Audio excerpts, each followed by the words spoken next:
Hello YouTube, Matt from One Ball Racing here. Just a quick video today. I'm going to show you how to fit a lever guard onto your motorcycle.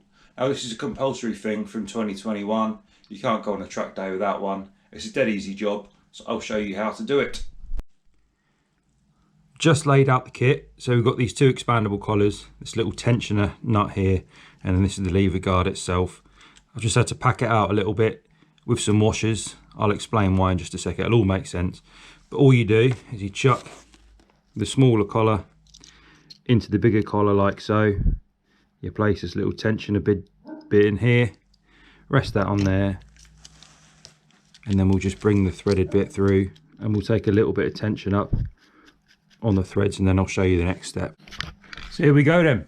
All we're going to do is pop these collars up inside that hollow bit there.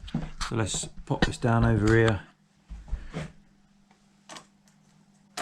lob that up there till we're all the way nice and snug. Where's my 5mm Allen key? Here we go, give that a turn. So this is quite loose in here now, so all we're going to do is just tighten that up until there's a bit of tension behind it. And what's happening is as we're tightening this, the little tensioner nut is opening out those collars. So there we go, there's now a little bit of tension behind that lever guard. We're just going to keep going now until that's nice and tight, sort of getting there. Tighten up a little bit more, keep hold of the lever guard. There you are, one lever guard fitted to your race bike.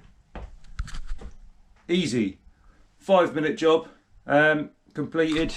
Lever guard on your motorbike, that's now track ready. See you in the next video. Thanks for watching.